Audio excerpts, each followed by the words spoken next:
Hello everyone. In last video we have discussed about the time complexity analysis. एक particular example पे particular code के through मैंने time complexity को कैसे analyse करते हैं ये आपको बताया है. सो यदि आपने मेरे प्रीवियस 3 वीडियोस नहीं देखे तो प्लीज वॉच प्रीवियस 3 वीडियो ताकि आपको बेसिक समझ में आए कि कैसे एनालाइज करते हैं, what is the time complexity. ये सारी चीजें आपको पता होगी तो इस वीडियो को समझना और आसान होगा.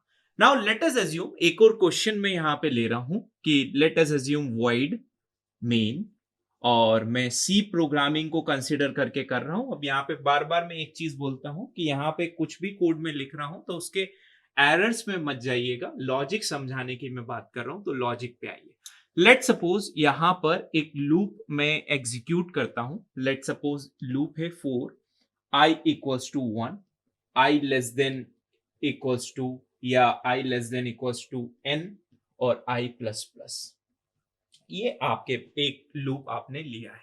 यहाँ डिक्लेयर करना चाहें तो यहाँ पे डिक्लेयर कर दीजिए इंट i, और एक और वेरिएबल ले लेता हूं j, और लूप के अंदर एक और लूप है for j equals to 1, j is less than equals to n और j प्लस प्लस. ये मेरे पास में इनर लूप है.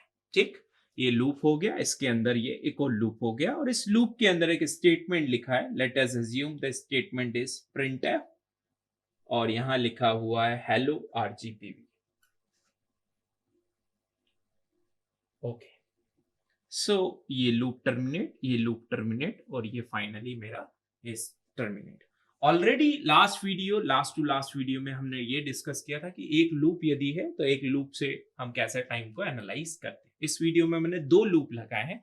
अब इस टाइम को एनालाइज करते हैं. ठीक, let us assume n equals to 5. मैं यूजर से एंटर करा लूंगा या n की वैल्यू 5 यहाँ पे रख दूंगा. सो आपको यहाँ पे वेरिएबल आप चाहें तो डिक्लेयर कर लें, n को भी हमने यहाँ पे डिक्लेयर कर लिया. नाउ सो पहले लूप में आए तो i equals to 1, so i की वैल्यू मेरे पास में कितनी है 1. i less than equals to n. ठीक है, तो यहाँ पे कंडीशन क्या है, i क्या less than equals to n. i की वैल्यू कितनी है मेरे पास में 1 क्या लेस देन इक्वल्स टू 5 से n की वैल्यू लेट अस अज्यूम मैंने 5. Yes, this condition is true. यदि कंडीशन ट्रू है तो मैं इनर लूप पर आ गया. तो लूप के अंदर लूप है तो इनर लूप पर आ गया. इनर लूप पे जैसे ही आया तो j को मैंने 1 से इनिशियलाइज किया है. कंडीशन इज j क्या less than equals to n से, मतलब j की वैल्यू कितनी है 1 क्या less than equals to 5. Yes, condition true. यदि कंडीशन ट्रू है तो आप इस पर्टिकुलर लूप के अंदर जो स्टेटमेंट लिखी हुई है उस पर आ जाइए और वो स्टेटमेंट आपकी एग्जीक्यूट होगी. The statement is hello RGPV. ये स्टेटमेंट आपका एग्जीक्यूट हो गया. नाउ जैसे ये स्टेटमेंट आपका एग्जीक्यूट हुआ, वापस से मैं ऊपर गया और j को इंक्रीमेंट किया. Now j become 2. अभी i 1 ही है आपका, अब j आपका 2 हुआ. अगेन कंडीशन चेक की मैंने तो 2 क्या लेस देन इक्वल्स टू 5 है. Yes, condition true. तो अंदर फिर से आया और ये स्टेटमेंट आपका हेलो आरजीपीवी एग्जीक्यूट हुआ. फिर से ऊपर गया, j बिकम 3. j यदि 3 है तो 3 लेस देन इक्वल्स टू 5. मैं ये एज्यूम करके चल रहा हूं कि बेसिक प्रोग्रामिंग का नॉलेज आपको है क्योंकि ऑलरेडी आप data structure C plus plus पढ़ के आए हुए हैं. Now 3 is less than equals to 5. यदि ये है तो हेलो आरजीपीवी फिर से आपका यहाँ पे प्रिंट हो गया. नाउ फिर से ऊपर गया तो जे मेरा इंक्रीमेंट हुआ 4 से, क्या 4 लेस देन इक्वल्स टू 5 है. Yes, condition true. So hello RGPV यहाँ पे फिर से आपका प्रिंट हो गया, मतलब ये स्टेटमेंट फिर से आपका कॉल हुआ.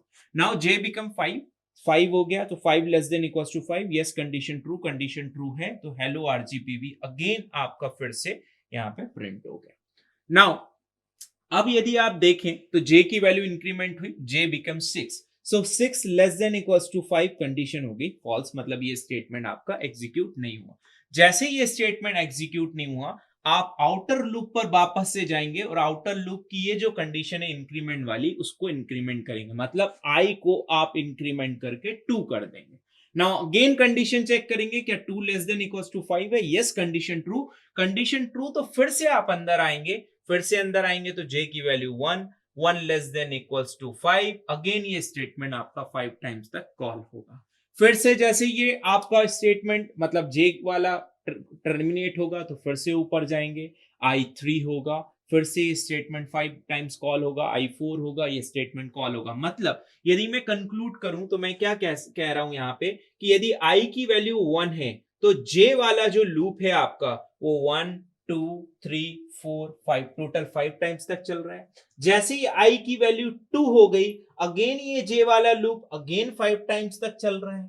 ठीक है, जैसे ही मतलब जे वाला लूप मतलब उस लूप के अंदर जो स्टेटमेंट है वो अगेन आई की वैल्यू 3 हो गई, तो ये जे वाला लूप अगेन 1 2 3 4 5 टाइम्स तक चल रहा है। जैसे ही अगेन ये स्टेटमेंट ट्रू हो गई, ये जे वाला लूप आपका 1 2 3 4 5 टाइम्स तक फिर से चल रहा है।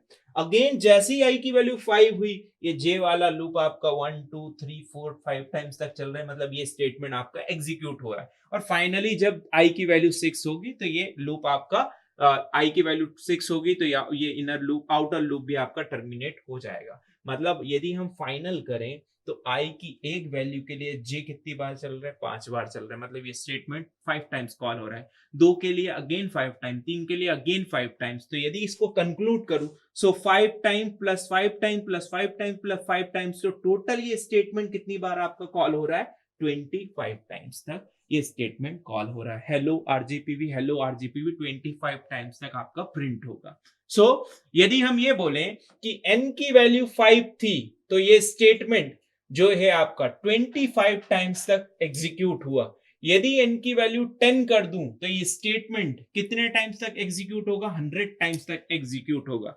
n की वैल्यू 100 कर दूं तो ये स्टेटमेंट कितने टाइम्स तक कॉल होगा, 100 into 100 टाइम्स तक कॉल होगा, 10,000 टाइम्स तक कॉल होगा। सो फाइनली यदि कंक्लूड करूं, सो 5 का स्क्वायर विच इज 25, 10 का स्क्वायर विच इज 100।